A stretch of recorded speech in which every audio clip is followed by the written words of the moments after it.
Comment చేయండి. ఎప్పటికప్పుడు మా వీడియోస్ చూడాలంటే సబ్స్క్రైబ్ చేసుకోండి. Welcome SVR Telugu news. Karimnagar మండలం చెర్లపల్లె గ్రామంలో గ్రామ పంచాయతీ ఎన్నికలలో భాగంగా నామినేషన్ వేసిన కోరెపు రమేష్తో SVR Telugu news channel reporter Talla Kishan ప్రత్యేక ఇంటర్వ్యూ చేశారు. ఈ సందర్భంగా సర్పంచ్ అభ్యర్థి కోరెపు రమేష్ మాట్లాడుతూ, గతంలో నారాయణపూర్ గ్రామ పంచాయతీలో చెర్లపల్లె ఆమ్లెట్ గ్రామంగా ఉండేదని, కాబట్టి గత పాలకుల నిర్లక్ష్యం వల్ల అభివృద్ధికి నోచుకోలేదని ఆవేదన వ్యక్తం చేశారు. నూతన గ్రామ పంచాయతీగా చెర్లపల్లె ఏర్పాటు చేసిన సందర్భంగా మరుగున పడిన సమస్యలను పరిష్కరించాలనే లక్ష్యంతో సర్పంచ్గా పోటీ చేస్తున్నానని అన్నారు. తన అభ్యర్థిత్వాన్ని యువతతో పాటు అన్ని వర్గాల ప్రజలు మద్దతునిస్తున్నారని తెలియజేశారు. తనను సర్పంచ్గా గెలిపిస్తే గ్రామంలో పశువుల హాస్పిటల్, అంగన్వాడీ కేంద్రం, బస్ షెల్టర్ ఏర్పాటు, పలు అభివృద్ధి పనులను చేపట్టి గ్రామాన్ని ఆదర్శ గ్రామంగా తీర్చిదిద్దుతానని తెలియజేశారు.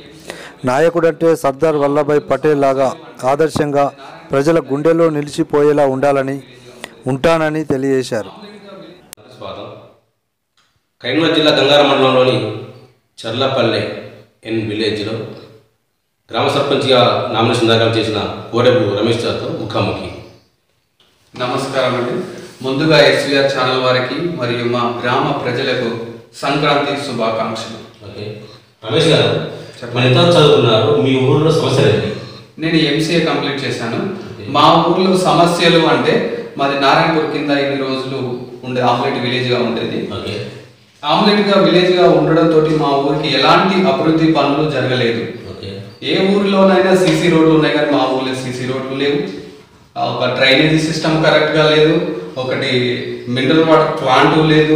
మేము ఫ్లోరైడ్ సమస్యతో చాలా బాధపడుతున్నాం. మేము ఇప్పటికీ మినరల్ వాటర్ కరెక్ట్గా లేవు. ఇంకోటి ఏంటంటే ఎల్లపెల్లి వాటర్ రావడంతో మా పంటలు వండుతున్నాయి, కానీ మా ప్రాణాలకు ముప్పు వచ్చింది. అదేమిటి అంటే మా పాములతోటి తేళ్లతోటి సహవాసం చేసుతోటి మా ప్రజలు ప్రాణాలను గుప్పిట్లో పెట్టుకొని బతుకుతున్నారు. ఎలాగైనా దాన్ని మేము ఈ పల్లెనికి తీసుకురావాలంటే మాకు 2 పల్లెలు ఉన్నాయి అన్నట్టు. ఆ పల్లెను లోపల ఉన్న పల్లెని ఈ పల్లెనికి తీసుకురావడానికి నేను చాలా బాగా కృషి చేస్తాను. ఇంకోటి ఏంటంటే మాకు ఇక్కడ ఉన్న ప్రజలు గొర్రెల మీద కానీ పశువుల మీద కానీ చాలా మంది ఆధారపడి బతుకుతున్నారు. వాళ్లకు నేను పశువుల హాస్పిటల్ కట్టించి వారానికి కనీసం 3 రోజులైన పశువుల డాక్టర్ ఇక్కడికి వచ్చేటట్టు నేను చేస్తాను. ఇంకోటి బస్సు ఆగే స్థలంలో బస్సు షెల్టర్ కట్టిస్తాను. ఇంకా సీసీ రోడ్లు, డ్రైనేజ్ వ్యవస్థ ఇది కరెక్ట్గా ఉండేటట్టు నేను చూస్తాను. ఒకటి గ్రామ పంచాయతీని నేను కట్టిస్తాను. మా అధికారుల దృష్టికి తీసుకెళ్ళి మా గ్రామ పంచాయతీ కూడా లేదు. గ్రామ పంచాయతీలో యూత్కి సంబంధించిన లైబ్రరీ నేను కట్టిస్తాను, ఒక రూమ్. ఆ లైబ్రరీలో వాళ్ళు గవర్నమెంట్ జాబ్స్కు సంబంధించిన బుక్స్ను నేను హైదరాబాద్ నుంచి తెప్పించి అక్కడ స్టోర్ చేస్తాను. ఇంతవరకు చెర్లపల్లెలో ఒక శిష్యుడు లేదు. దాని కారణం గత పాలకుల నిర్లక్ష్యం. ఇంతకుముందే చెప్పాను నేను, నారాయణపూర్ కింద ఉండడంతో మా చెర్లపల్లి అభివృద్ధికి నోర్చుకోలేదు. ఎలాగైతే ఆంధ్ర పాలకుల చేతిలో తెలంగాణ మోసపోయిందో మా నారాయణపూర్ పాలకుల చేతిలో మా చెర్లపల్లి మోసపోయింది. చెర్లపల్లి ప్రజలకు ఏ చిన్న అభివృద్ధి పని కూడా ఇంతవరకు జరగలేదు అని నేను చెప్తున్నాను. రమేష్ గారు, చెప్పండి. గ్రామంలో ఇంతవరకు కనీసం ఫ్లోరైడ్ ప్రాబ్లం ఉంది. ఇంతవరకు వాటర్ ఫిల్టర్ లేదు. దీని కారణం ఏంటంటే చెర్లపల్లి ఎవరు అందరూ ఇవే వాటర్ తాగుతున్నారా? అవునండి. అయితే చాలా సంవత్సరాల క్రితం మాకు ఒక నల్లల బావి ఉండేది. అది ఇప్పుడు ఎల్లంపల్లి వాటర్ తోటి నిండిపోయింది. ప్రెసెంట్ కూడా అవే వాటర్ వస్తున్నాయి, కానీ తాగడం లేదు. ఎందుకంటే వాటర్ అవి ఎల్లంపల్లి నుంచి వస్తున్నాయి కాబట్టి అట్లా నిండి ఉన్నాయి కాబట్టి ఇప్పుడు తాగడానికి కూడా నీళ్లు లేక బోర్ల పొంటి మన రోడ్ సైడ్ ఉన్న బోర్లు కానీ మన సొంతంగా వేసుకున్న బోర్లు కానీ ఫ్లోరైడ్ వాటర్ తోటి మేము తాగాల్సి వస్తుంది. రమేష్ గారు, చెర్లపల్లి అనగానే గొర్రెలకు మేకలకు ముఖ్య స్థలం.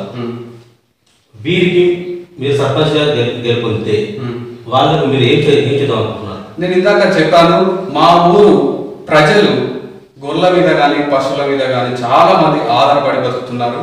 వాళ్లకు పశువుల హాస్పిటల్ కట్టించి వారానికి కనీసం 3 నుంచి 4 సార్లనైనా పశువుల డాక్టర్ విజిట్ అయ్యేలాగా నేను చర్య తీసుకుంటున్నా.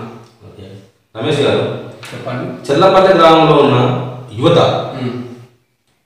చదువుకున్న యువత ఎలా ఉన్నారు మీతోటి? చదువుకున్న యువత నాతో చాలా బాగున్నారు. వాళ్ళకు నేను గవర్నమెంట్ జాబ్స్ ఏ విధంగా రావాలి, ఏ విధంగా చదివితే వస్తాయి, ఎలా ప్రిపేర్ కావాలి అన్న దాని మీద అవగాహన కల్పిస్తూ వారికి నేను హెల్ప్ఫుల్గా ఉంటాను. రమేష్ గారు, ఇంతవరకు చెర్లపల్లిలో అంగన్వాడీ లేదు. చిన్నపిల్లల కాడికి వెళ్ళి ఇప్పుడు గత గ్రామాలలో మండలాల్లో చూసుకుంటే ఈ చెర్లపల్లి గ్రామం చాలా వెనుకబడ్డ గ్రామంలాగా ఉంది. దీనిపై మీ స్పందన ఏంటి? ఇందాక చెప్పాను, నేను నారాయణపూర్ గ్రామ పరిధిలో ఉన్నందువల్ల మాకు అభివృద్ధి అనేది ఏమీ నోచుకోలేకపోయాము. ఈ రోజు మా అంగన్వాడీ స్కూల్ కూడా ఒక ప్రైవేట్ సంఘ భవనంలో నడుస్తున్నది. సో దానికి నేను సంఘ భవనం నుంచి తీసి సపరేట్గా ఊరు సెంటర్లో అంగన్వాడీ వచ్చేలాగా సపరేట్గా అందరికి అవైలబుల్ ఉండేలా నేను చర్య తీసుకుంటాను. అధికారుల దృష్టికి తీసుకెళ్ళి దాన్ని ఎలాగైనా ఆ ప్రాబ్లమ్ను సాల్వ్ చేసి ఓన్ బిల్డింగ్ వచ్చేలాగా అంగన్వాడికి నేను చర్య తీసుకుంటాను. రమేష్ గారు, ఇంతవరకు చెర్లపల్లిలో బస్సులు వస్తున్నాయా? వస్తుందండి. డైలీ 8 గంటలకు ప్రొద్దున వస్తుంది అండ్ ఈవినింగ్ 6కి వస్తుంది. 6కి ఒకటి వస్తుంది. ఈ మోడల్ స్కూల్ నుంచి వెళ్ళిపోతుంటుంది. ఓకే రమేష్ గారు, మీరు ఈ ఎన్నికల పైన ఇంత ముందు ఉన్నట్టుగా ఈ గ్రామాన్ని మార్చాలనుకుంటున్నారు. యువత కానీ ప్రజలు కానీ మీకు ఎలాంటి సంబంధంగా ఉంటున్నారా? నేను చదువుకున్నా కాబట్టి చాలా మంది పెద్దలు ఆలోచించేది ఒకటే, చదువుకున్న అబ్బాయి మన ఊరికి సర్పంచ్ అయితే మన ఊరిని చదువుకున్న ఇల్లు ఎలా అయితే ఉంటుందో, ఒక జాబ్ వచ్చిన చదువుకున్న అబ్బాయి ఇల్లు ఎలా ఉంటుందో అలా తీర్చిదిద్దుతాడని నమ్మకంతో నాకు చాలామంది హామీ ఇస్తున్నారు. నన్ను చాలామంది ప్రోత్సహిస్తున్నారు. నువ్వు చదువుకున్నావు, నువ్వు రాజకీయాల్లోకి రావాలి, సర్పంచ్గా నిలబడాలి, మేము గెలిపిస్తామని చాలామంది నాకు ప్రోత్సాహం ఇస్తున్నారు. రమేష్ గారు, గ్రామ యువతకు ప్రజలకు మీరేం చెప్పదలుచుకున్నారు? గ్రామ యువతకు నేను చెప్పదలుచుకున్నది ఒకటే, మీరు ఎడ్యుకేషన్ని మరవకండి. ఎడ్యుకేషన్లో మంచి స్థాయికి వెళ్ళాలి. ఎప్పుడైనా సరే ఇది గవర్నమెంట్ జాబ్స్ను ఏ విధంగా మీరు పొందాలనేది నేను సలహాలు ఇస్తూ ఉంటాను. దానికి సంబంధించిన బుక్స్ కూడా నేను హైదరాబాద్ నుంచి తెప్పించి మన గ్రంథాలయంలో స్టోర్ చేస్తాను. ఓకే. చెర్లపల్లి గ్రామం పక్కన ఒక టెంపుల్ ఉంది. ఆ టెంపుల్ కనీసం దారి లేదు, మట్టి రోడ్డుతో ఉంది. అంత మంచి దేవాలయానికి సిమెంట్ రోడ్డు కనీసం సిమెంట్ రోడ్డు లేదు. ఇంతవరకు చేయలేదు. దీనికి కారణాలు ఏంటంటే గత పాలకుల నిర్లక్ష్యంతో ఇది చెర్లపల్లి ఈ విధంగా ఉన్నది. బీరప్ప టెంపుల్ ఉన్నది. ఆ బీరప్ప టెంపుల్కు కనీసం సీసీ రోడ్డు కూడా లేదు, ఒక వాటర్ ఫెసిలిటీస్ కూడా లేదు అక్కడ. నేను అధికారంలోకి వచ్చిన వాళ్ళ వెంటనే మొట్టమొదటిసారిగా నేను సీసీ రోడ్డు బీరప్ప టెంపుల్కు మంజూరు చేసి దానికి తగిన విధంగా వాటర్ ఏ విధంగా రావాలనేది కూడా నేను చర్య తీసుకుంటాను. చివరగా యువతకు మీరు ఏం చెప్పాలనుకుంటున్నారు? యువత రాజకీయాల్లోకి రావాలి. ఈ యూత్కి రాజకీయ నాయకుడిగా ఎదిగేందుకు ప్రజలు సహకరించాలని నేను కోరుకుంటున్నాను.